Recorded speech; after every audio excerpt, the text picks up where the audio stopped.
to start by giving all praise, honor, and glory to Yahweh, Ba'ashem, Yahweh Shai, Ba'ashem, Rakakwadash. Double honor to the apostles and elders of Great Millstone. Shalom to all the out there pushing the word of sincerity and the truth.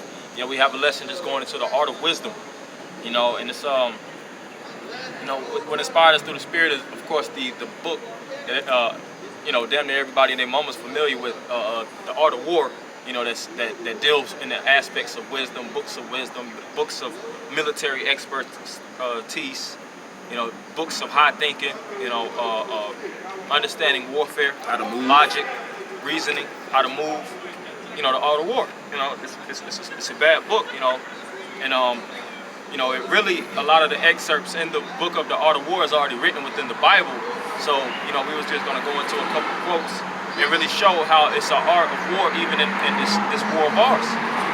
Ephesians the 6th chapter likens our battle unto a war. And as a warrior, you have to understand strategy. You have to understand techniques. You have to understand movements. You have to know when to be low, when to move and progress forward, when to take a step back. All those things define a man's survival or death at the end of the day on the battlefield. Sometimes men move too quickly, and what happens on the battlefield? You might step on the landmine, get your leg blown off. Sometimes men don't move quick enough, and they fall behind, and they stretch the unit thin. So movement is key. Movement is everything, especially in the times that we're living in now. What you do and what you say and how you operate will dictate life and death. Every decision matters now. Like how we were saying, and even now, when you go with this, with everything happening in the world with this coronavirus, when you go out, when you go shopping, all that matters, man. It may not seem, it didn't matter a week or two ago, but now you might go to the grocery store and be too many people in there, panicking, versus going in, you might just be able to take your little basket and get a few things. So it's all about moving with a strategic mind frame. I got the word strategy too. I looked that up. If you want me to read it real quick. This is etymology of strategy. This is from 1810, and it says the art of a general. See, the art of a general. And even though we are soldiers of Yahweh Ba'ashem Yahweh Shai, scripture speak about how we fighting this fight as good soldiers in 2 Timothy, the 2nd chapter, the 3rd verse. 1 Timothy, I think, 1 and 18. Likens us unto soldiers, because what the word soldier goes into solidarity and solitude, which we're fighting collectively, but we're in our lonesome. But we also are likened unto generals too, But your general is a high-ranking member within the forces, and a general gets promoted because of what? Wisdom, prudence, how much he knows that battlefield, how keen he is, and how many lives he can rescue and save, while simultaneously knowing how to overcome the enemy, man. All generals that's in that position have to have a high level of prudence. That's right. They have to be skillful and heavily educated when in such a position. And the same thing now, because really through the Spirit we rule over our economics. You are your own man. I am my own man. You are your own man. You see what I'm saying? Through the Spirit, well, of course, we're all soldiers in service of Yahweh Ba'ashem Yahweh Shai. But like the scripture speak about, you have to rule over yourself. That's right. You have a level of rulership. You have a level of generalship, and a level of lordship over yourself. And with that power, you have to make correct and wise decisions. And you got it. And it says, and directly from Greek strategia, office or command of a general, from strategos, general commander of an army, also the title of various civil officials and magistrates, a multitude, army, expedition, encamped army. Literally, that which is spread out. Yeah, see, so we're spread out, and the power of a military is to be what? Collectively coming together, being a one body. Because even though we are individuals at the end of the day, we hearken unto the truth. We listen to the commandments of Yahweh Ba'ashem Yahweh Shai, and we like the scripture says, stay within the apostles' teaching. We have leaders on earthly leaders that command us certain things, and we stay within those guidelines and that jurisdiction, like it says, the magistrate, so that we are in the safe zone. That's right. And listening to the general of the army and your leaders is one of the easiest ways to stay in the safe zone, man. And Stay in order. Yeah, and that's in these camps. And you know, generally the individual camps, and also as great millstone, one body in the spirit, man. So you had. I got a quick one, real quick. Okay. I lost it. What is it? Exodus 15:3. The Lord is a man of war. The Lord is a man of war. This is Exodus 15:3, and it says, "The Lord is a man of war. The Lord, Yahweh, is His name." Yeah. Because at the end of the day, He's the ultimate general. He's the ultimate leader of this army. And the scriptures say, "What? Strive for perfection. Strive to be perfect as your Father is in heaven." So the Lord has given us the ultimate art of war, which is the scriptures. All right. That's why in Ecclesiastes, was that Ecclesiastes 8, I believe, it tells you that wisdom is greater than. You got that? Oh, what? Yeah, wisdom. Ecclesiastes 9:18. Wisdom is better than weapons of war, but one sinner destroyeth much good. Yeah, see, wisdom is better than any weapons of war, man. That's why we're not out here going to the gun range and buying up bullets and ARs and all type of weapons, because we understand we have the ultimate weapon, which is the scriptures, man. These people don't have this weapon. All right, when you done shut all your bullets out, when it ain't no more bullets on the planet Earth, when it ain't no more guns to be shot, and ain't none of that, we'll still have our greatest weapon, which is the wisdom, knowledge, and understanding, because you can't take this from us, man. And what is wisdom known? Wisdom is known as a defense also. Wisdom is a weapon of war. So this can be used to attack through what? Projectiles of the tongue. You know, because in most cases, what the wisdom or weapon, you have manual weapons that you can hold, and you have projectiles. Archers use projectiles to pierce the target. And the tongue is a form of a projectile, which you spew dictates life and death. The scripture says that there's a power in the tongue. You see, it says if you spit on it, it'll be quenched, and if you blow on the spark, it'll increase. And both of these come throughout the mouth. And see, most people know how to operate on a carnal, through carnal logic. That's why they believe that guns and weapons are going to be their ticket out of oppression, or out of this hell to come. When that's not the fight that we're fighting. Everything is spiritual. We understand that Esau has a spiritual program dealing with the Georgia Guidestones and the left-hand side energy, where they want to cut the population down.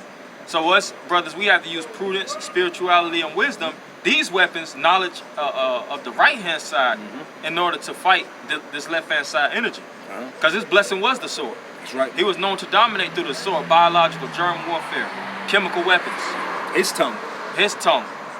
So we have to tap into our blessing. That's the only way to overcome his blessing, man. Yeah, because even with Esau and his tongue, the so-called white man, look at what his tongue has done in the last week or two with the news, with his media, which the media goes back into witchcraft.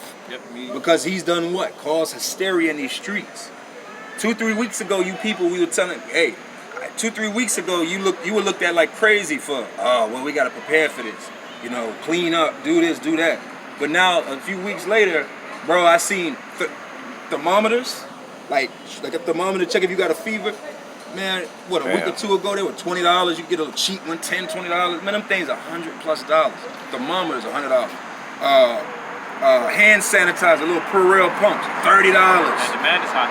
The demand is high, man. I'm gonna bring out that art of war because we went into it. Because we wanted to touch on some of their quotes of the art of war. So from Sun Tzu, and one of them is that he who is prudent and lies in wait for an enemy who is not will be victorious. And we're getting to that point where we have to lie in wait for the enemy to become not. Esau is losing his grips and his control. We just read earlier how at camp, how when Esau is going to fill his belly, then the Lord is going to basically strike him down. So at the end of the day, all we have to do is sit down and hunker down and wait for the Lord to actually execute his vengeance, man. Vengeance is mine, saith the Lord. We do our job is prophesy the events to come and wait till they shower down, man. That's right. Put the vibration in the air. The Lord said it's going to be pestilence. We see pestilence coming to pass. He said it's going to be famine. He said it's going to be plagues. It said that the power shall stand in fear. It speaks about an economic collapse in the Bible, man. All these different things that we say through prudence and just laying low and using patience, it's starting to come to pass. Come to pass. And we don't have to be the offensive force. We don't have to step in front of the White House with guns All right, hands up, don't shoot. All these different. What happened to all these different groups? The protesters, you know, laying on the ground in front of troops and all these things. Where are they at now? All those things are temporal. They dissolve. But what stands firm and surely is the words of Yahweh Shema Shai. It's been standing for over 2,000 years, man, since the beginning of time. That's right. And it's still standing strong and sure unto this day. That's right. I got a quick one of that. Because it said if your enemy is not prudent, then you'll be victorious. Now, to show you that this so-called white man, there's nothing prudent about him, this is Revelation 12:12, and it says, "Therefore rejoice, ye heavens, and ye that dwell in them. Woe to the inhabitants of the earth and of the sea, for the devil is come down unto you having great wrath, because he knoweth that he hath but a short time." Yeah, that's a lot of miscalculations, and this devil knows that his grips, which you know, Esau even knows. He has something known as a doomsday clock, which really projects, you know, when economic turmoil and all this hell and havoc is gonna hit the streets, man. And you know what? Did you say that on that doomsday clock? That's how you know that we already in the spirit. We already in that. We passed that midnight hour, man. That you do. Because you know what? If they would be crazy to go on the TV with that doomsday clock and be like, "Hey, people, just let you know it's now 12:02. Be ready for all-out destruction." That caused more hysteria. Yeah. So they're not gonna tell you. They're not gonna tell you that we passed that part of no return. We already in it. Yeah. We in at 12 o'clock. We in that that hour. You know. And like I said, they don't want to put people in a frenzy, and they're trying to do something known as damage control. You know, which at the end of the day, Esau's trying to use damage control, but he knows at the end of the day he's gonna have to come down with great wrath simultaneously, man. That's why you're having these different governments shut down, and who's rolling out? The National Guard. And the National Guard is gonna start to use force on these Americans, because these Americans, they don't have civil compliance like other countries. You know, in China, you know, those Chinese will shut their mouths and keep in check for the Chinese authorities. America don't give a hell about that, man. Yeah, y'all are used to disrespecting your local police. Trump, Trump, you all of you're just all on a smear campaign of talking shit, man. So when they come down, they're gonna have to come down with great wrath to humble y'all, the proud ass Americans, man. And we don't, and again, this is why we are being prudent. Because another scripture in Amos, the 5th chapter, tells us what? That the prudent man shall keep silent because the time is evil. Yeah, and you also have these guys like Sakari. They always want to pop up on every spot.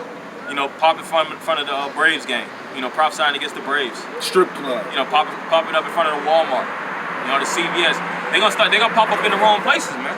Because the Spirit of the Lord didn't the scriptures never told us to pop up in the hot spots of the city, man. Yeah, we're not provokers. Yeah, we're not provokers. This is not an act of provoking here. Although this is the highest form of spiritual provoking of Esau, but we're being wise as serpents and harmless as doves.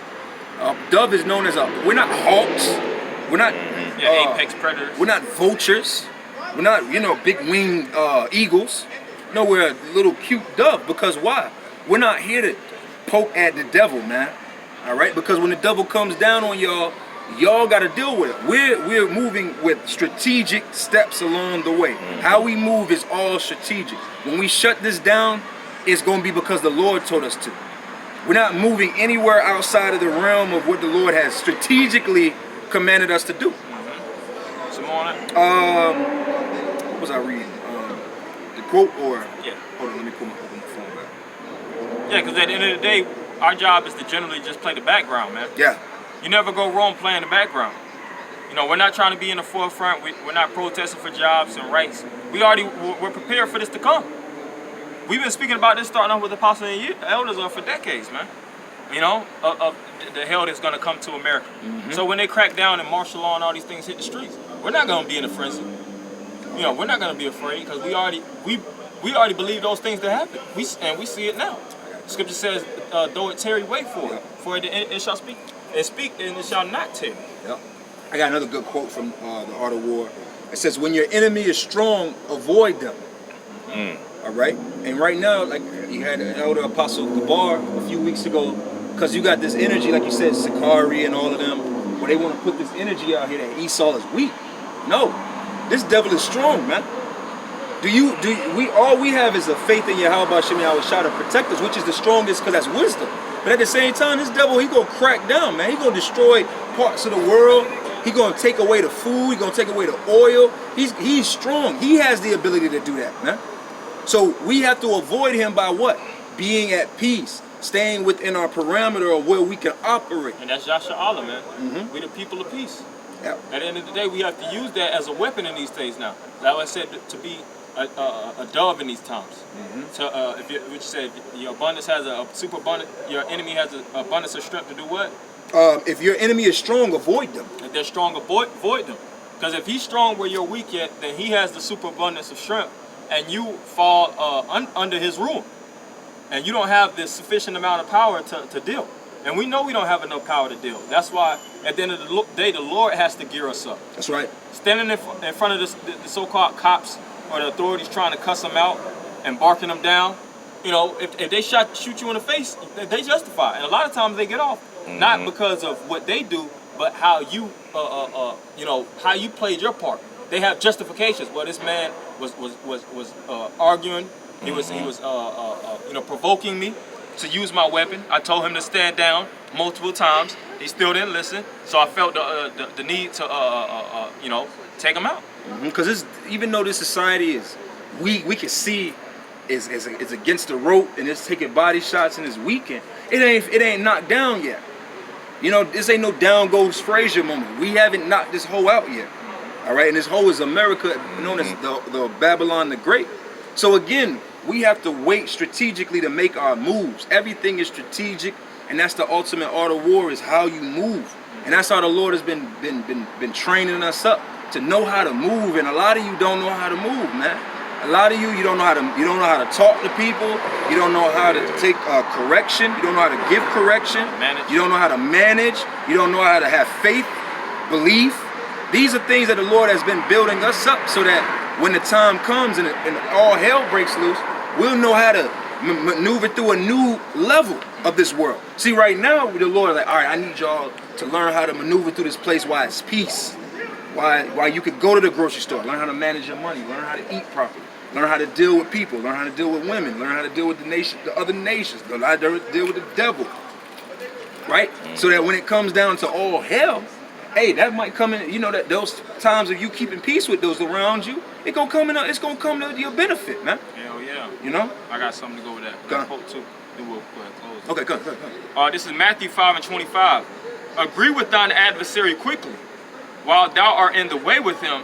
Let's say any time the adversary deliver thee to the judge, and the judge deliver thee to the officer, and thou be cast into prison.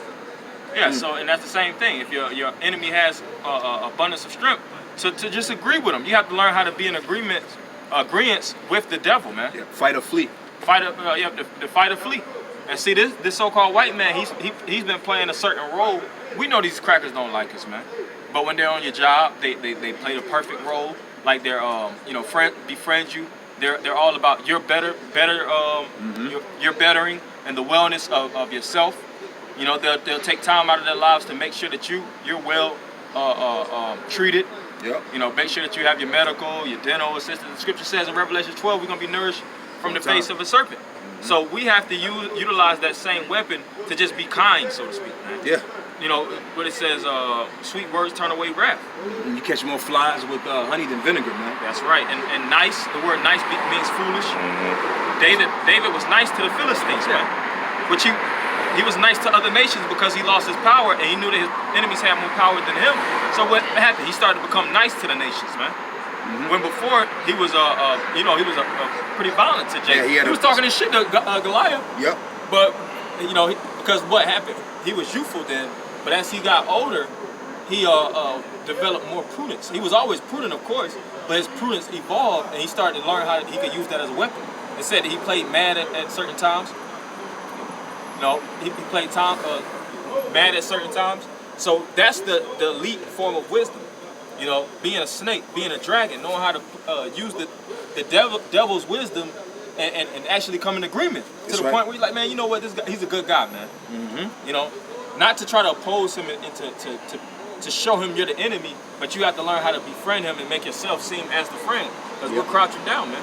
These officials, the cops, because they're going to start coming to our front doors and trying to see what we're really about, knowing that we're Israelites.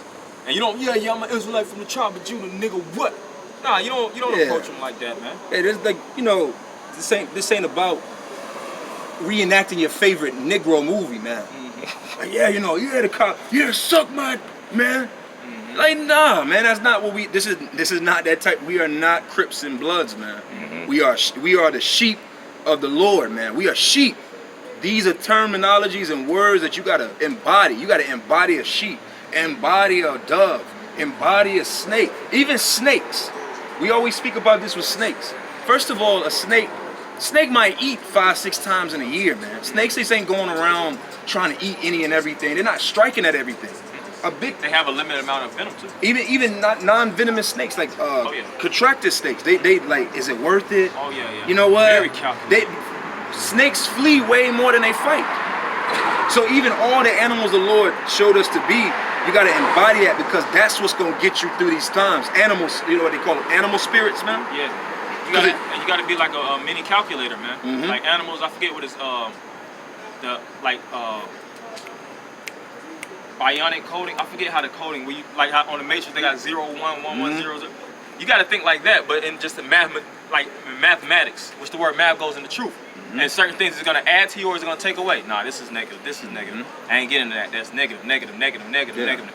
That's positive. I could get into that, but it might not be the time for me to get into that. So that positive might be negative right now. That's right. You see, so it's that type of wisdom we have to move with. Is this gonna actually help me? Is this gonna benefit me, or is this gonna actually break me down? You see? More about the decision making. That's what this lesson is really centered around. Is going to be the key to surviving in these moments, man. Because every day is starting to become it's going to be more difficult to get, more and more difficult to get from the beginning of a day to the end of a day. And your decision making in between it, the day before, 2 days ago, is all going to have an effect on you moving forward, man. Your diet, how you eat, your exercising, time management, how you talk to people, like you say, when to move, not to move. All of that is going to play, and that's what's going to lead a lot of you Negroes, Latinos, and Native Americans to death, man. That's right. Because you got terrible decision making. When you spend your money, when, like I said, little things like before, 6 months ago, man, you go to the grocery store whenever you want to, right? If you want to go 3 in the morning, go. If you want to go 3 in the afternoon, go. If you want to go 6 in the morning, go. But now, damn, do I go to this grocery store? Do I go to that grocery store? Damn, do I buy a lot of stuff? Because I hear you with this, ain't the time right now to go into a grocery store and be buying $400, $500, $600 worth of shit. Every day that goes by, the wolves' mouths is getting salivating, man. Now you got watchers out here. Niggas they don't got money. Their whole thing is just to scout. You know, and what it says, you look there like a terrorist if you have more than a week's worth of groceries. You know, so you have Esau that's looking, and you also have niggas that just, you got Disturbia Jakes, man. They just got the binoculars and just look outside all day. Seeing who got the most pricier stuff to hit a lick on if things get bad. Yep.